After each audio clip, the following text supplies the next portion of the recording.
Hey Brian, and everybody else who's seeing this. Normally I would have written out something longer, as I did to some other folks, but um, at this point I'm just too damn tired to flog the keyboard on my phone for the necessary length, so I'm just going to spit it out. This all started about a week ago on the Monday following the Feast of St. Stephen. Apparently, I got whacked by some passing flu virus, not the coof, but just your standard run of the mill flu. And that drained me the energy I needed to cope with an infected leg wound that came along to make my life miserable the next day, Tuesday. So on Tuesday, I called the local urgent care clinic after checking in with the VA to make sure it was okay, and had a telemedicine appointment with a doctor there. And she prescribed me a number of items, which, as it turned out, I didn't get to go over and pick up because, hey, no energy. Flu was kicking my butt. So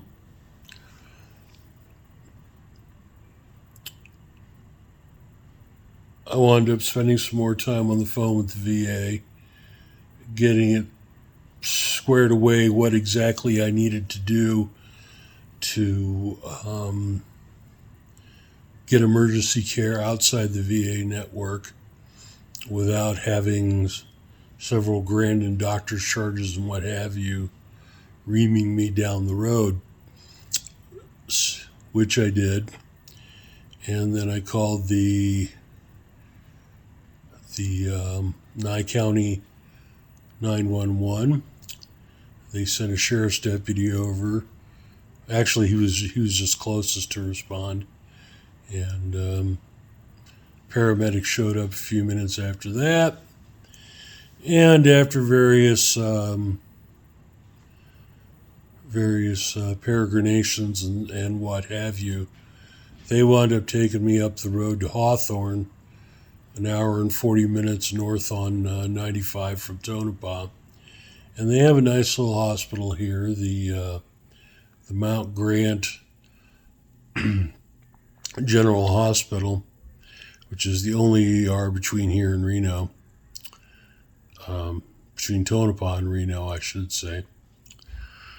And the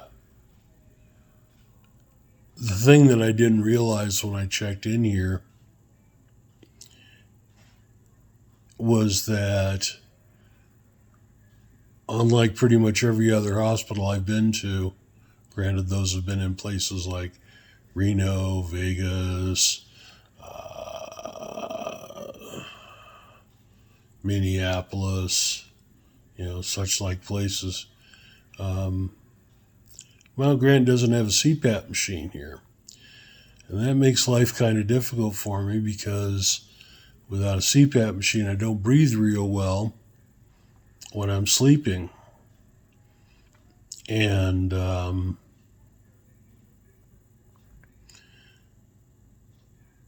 think for the first night or three that I was here, first few nights that I was here, I was sleeping for like 5 minutes at a time.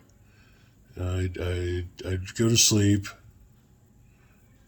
and about 5 minutes later, bam, I'm awake. Feel like dog shit. Well, nothing to be done for it. They tried giving me some oxygen through a cannula in my nose, and that didn't work that great. Hose kept coming out or trying to strangle me, sometimes both. So we eventually gave up on it, and I began campaigning to get the heck out of here and into some facility somewhere where they would have a CPAP machine. Now, in the meantime, staff here was doing a great job of treating the leg infection, which legitimately looks better than it does. No, you don't get to see pictures of that. It's gross. It's disgusting. And as part of the procedure for getting me out of here, my primary care doc here shot a whole bunch of video, so there's doctors all over the Intermountain area who are no doubt going, "Oh my God, look at that," and preparing to use it in their next teaching. Thus we advance the cause of medicine or some such nonsense. Anyway, there's a good chance that I'm going to be flying out of here to Provo. Not for the original purpose I thought I was going to Provo this year, which is now looking like it's flat out not going to happen. But they're going to settle me in there, hopefully stick my face in a CPAP machine for a few hours so I can start to get caught up on the sleep I've lost since I've been here, and which will hopefully lead to some faster healing. Now, I don't want to get too optimistic about any of this. The last time this happened to me, about 2 weeks after I moved out of Somerset Gardens back in 2018, it took Sunrise Hospital about 4 days to beat the leg infection. Well, it was full-blown sepsis. Back to the point where they felt it was safe to pawn me off on a nursing home for another 10 days. And I don't expect it to be any better this time. So we'll see what happens. I mean, I'm not going to be too surprised if it winds up taking longer to heal up before I can go home.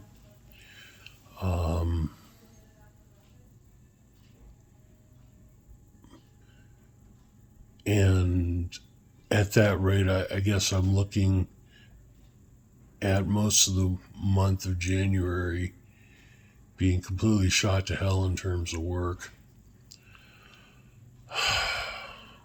But hey, most of January we're not making any revenue anyway. We're calling up people on the phone going, "Hey, want to come back this year and have me do your taxes again?" And finding out how many of my Las Vegas clients are willing to follow me into the inner tubes here, to the grand and glorious 50 million volt, fully illuminated, totally virtual tax future. I don't have a lot to say about the upcoming tax season.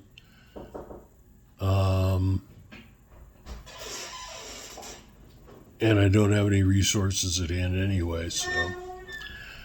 But anyway, TLDR, I'm not dead yet. I'm getting better. Soon to be moving to a place where I will continue to get better, and hopefully I will be home soon in my own place and continuing to heal. Thanks.